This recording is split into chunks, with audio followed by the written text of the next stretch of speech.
Bienvenidas, mentes curiosas. ¿Conocéis la historia de Siddhartha Gautama, el sabio asceta cuyas enseñanzas dieron lugar al budismo, una religión con más de 500 millones de seguidores en todo el planeta?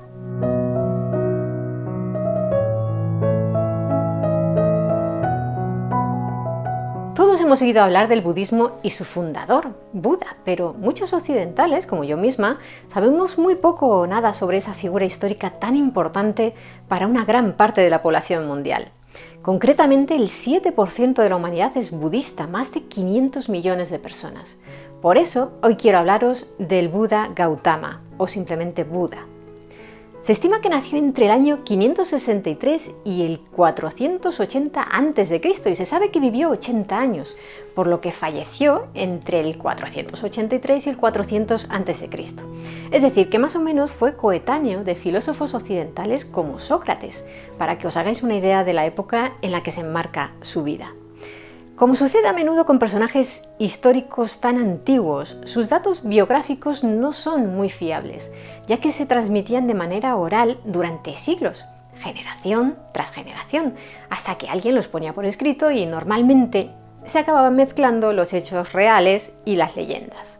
En el caso de Buda, los primeros textos en los que se recoge su vida completa datan del siglo I después de Cristo, es decir, más de 400 años después de que Buda hubiera muerto. Y muchos de ellos se contradicen entre sí. En este vídeo voy a procurar daros los datos más genéricos en los que los historiadores parecen estar de acuerdo, pero como ya os digo, es muy posible que encontréis variaciones en función del libro que leáis.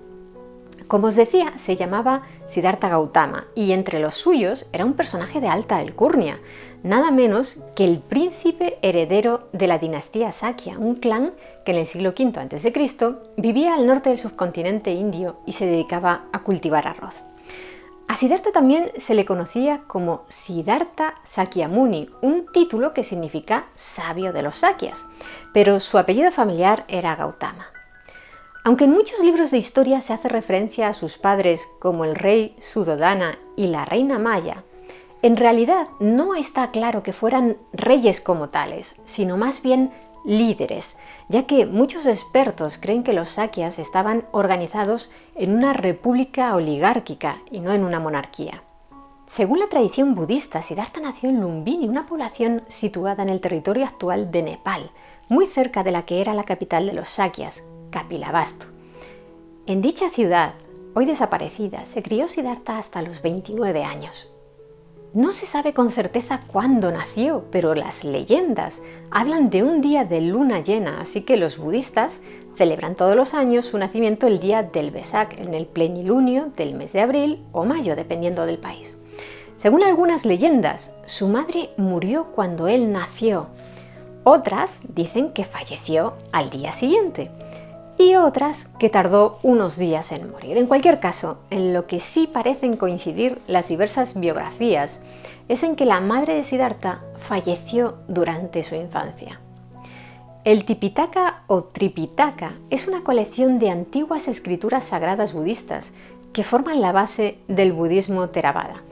En él se recoge la leyenda de que un sabio ermitaño llamado Asita examinó a Siddhartha poco después de nacer y tras encontrar en su cuerpo los 32 signos que caracterizaban a un gran hombre, proclamó que alcanzaría la iluminación completa y anunciaría la verdad. Siddhartha llevó una vida muy tranquila y acomodada durante su juventud, protegido en su palacio familiar. A los 16 años se casó con la princesa Yasodhara, que era prima suya y de su misma edad. Y cuando tenían 29 años, nació su primer y único hijo, Rahula. Sin embargo, nada más nacer el pequeño, Siddhartha decidió dar un cambio radical a su vida. Renunció a su título y a sus riquezas, se afeitó la barba y el pelo, abandonó a su esposa y a su hijo y se marchó del palacio para ir en busca de la iluminación espiritual, viviendo como un asceta errante. Según algunos textos budistas, Siddhartha se enteró de que había sido padre cuando ya estaba a punto de partir. Otros indican que se marchó al 7º día tras el alumbramiento. Y en un texto que emplean los budistas tibetanos indica que la misma noche en que renunció a todo, fue cuando concibió a Rahula y que el niño tardó 6 años en nacer, los mismos que tardaría Siddhartha en alcanzar la iluminación. ¡Qué embarazo más largo el de Yasodhara! Pero, ¿qué llevó a Siddhartha a tomar una decisión tan drástica? De nuevo, las leyendas son diversas, pero en líneas generales suelen apuntar a que en un paseo fuera de palacio vio a personas ancianas, enfermos y cadáveres y reflexionó acerca de lo triste que era que la vida estuviera sujeta al sufrimiento y la muerte. Y decidió buscar el fin del sufrimiento, el nirvana. El problema era cómo llegar a él, cómo alcanzarlo. Primero practicó la meditación yógica con 2 maestros diferentes, pero no logró encontrar la calma y el despertar que anhelaba. Después probó con el ascetismo, comer muy poco y controlar la respiración y la mente. Se quedó en los huesos, pero tampoco alcanzó la iluminación. Finalmente, comprendió que el camino que necesitaba era el jhana, la abstracción meditativa, en la que se aparta la mente de las respuestas automáticas a las impresiones de los sentidos, para llevarla a un estado de perfecta ecuanimidad y conciencia. Y descubrió que el camino correcto hacia la iluminación era lo que los budistas llaman el camino medio, el no extremismo, la moderación, ni entregarse a los placeres, ni pasar hambre y mortificarse. Esa senda lo condujo a descubrir el noble camino óctuple, 8 elementos fundamentales en la práctica del budismo para avanzar hacia la iluminación. Comprensión correcta, determinación correcta, hablar correcto, no en el sentido gramatical, sino en el de no mentir, ni insultar, ni difamar. Actuar correcto, medio de vida correcto, es decir, ganarse la vida con un oficio que no daña a nadie, esfuerzo correcto, atención correcta y por último meditación correcta. Una vez halló el camino que quería seguir, Siddhartha se sentó bajo una higuera en una noche de luna llena y juró que no se levantaría hasta que alcanzara la verdad. Así que se quedó allí meditando durante 49 días seguidos, tras los cuales finalmente alcanzó la iluminación, el completo discernimiento. Desde entonces sus seguidores lo llamaron Buda, que puede traducirse como el iluminado o el despierto. Por si tenéis curiosidad, la higuera bajo la que meditó, conocida como árbol Bodhi, se encontraba en la ciudad de Bodh Gaya, en el estado de Bihar, India. En la actualidad se puede ver una gran higuera situada al lado del templo Mahabodhi, que se considera descendiente directa del árbol Bodhi original. ¿Pero qué pasó con este último? Según una leyenda, pereció en el año 250 a.C. por orden de una reina que se sentía celosa de los honores que su marido rendía a aquel árbol. Tras su despertar espiritual, Buda fue consciente de las 4 nobles verdades: la verdad sobre el dolor, la verdad sobre el origen del dolor, la verdad sobre el cese del dolor y la verdad sobre el camino que puede extinguir el dolor. Buda llegó a la conclusión de que el sufrimiento del ser humano, su infelicidad, puede ser remediado por medios espirituales. Describió el nirvana como una paz perfecta, en la que la mente está libre de la ignorancia, el odio, el deseo y cualquier otra intoxicación mental. Según algunos textos, Buda se sentó a meditar otros 7 días bajo el árbol Bodhi para disfrutar de esa liberación. Cuando despertó, reflexionó acerca de si debía enseñar a más gente lo que había descubierto. ¿Serían los humanos capaces de reconocer y seguir un camino tan difícil de comprender? Decidió que valía la pena intentarlo. Un par de meses después, Buda dio su primer sermón en el Parque de los Ciervos de Sarnath, una ciudad del norte de la India. Aquel sermón, en el que Buda habló sobre las 4 nobles verdades y el noble camino óctuple, solo contó con 5 espectadores, 5 ascetas que habían sido compañeros de Buda tiempo atrás. Según la tradición budista, uno de ellos, el asceta Kondaña, comprendió el mensaje de Buda y gracias a eso alcanzó la iluminación y se convirtió en el primer Arhat. ¿Y qué es un Arhat? Alguien que ha conseguido un entendimiento profundo sobre la verdadera naturaleza de la existencia y que ha alcanzado el nirvana, por lo que no volverá a renacer. En el budismo, al igual que en otras tradiciones filosóficas de la India, como el hinduismo, se cree que renacemos una y otra vez en un ciclo infinito llamado samsara. Dependiendo de nuestras acciones en esta vida, en la siguiente evolucionaremos o involucionaremos.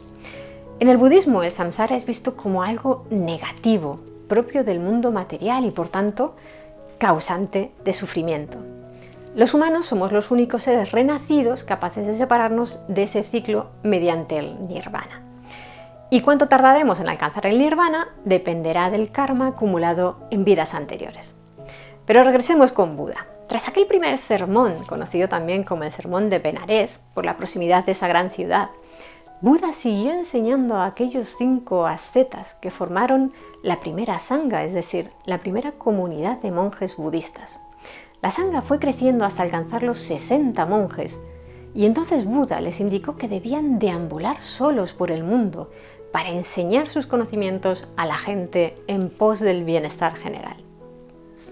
Durante los restantes 45 años de su vida, Buda viajó por la llanura del Ganges, enseñando el Dharma, la verdad de la existencia, a todo tipo de personas, desde nobles a sirvientes, e incluso a bandidos y caníbales. Visitó su antiguo hogar, Kapilavastu, en diversas ocasiones y se reencontró con su mujer y su hijo, Rahula, que se convirtieron en budistas.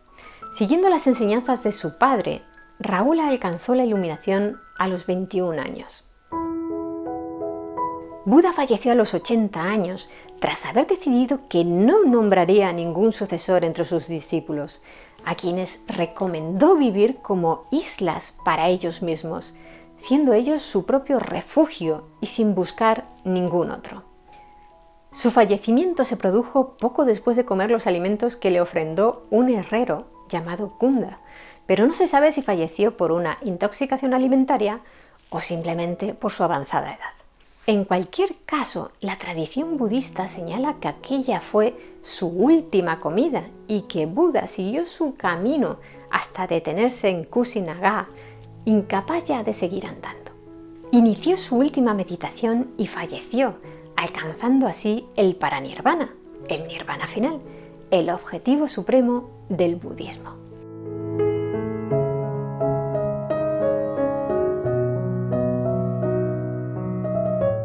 Buda plasmó sus enseñanzas en forma de sutras, discursos que daba a diario, adaptándolos al entorno y las circunstancias en las que se encontraba y que alguien se encargaba de memorizar para ponerlos por escrito después y que de ese modo llegaran a más gente. Buda dejó nada menos que 84.000 sutras.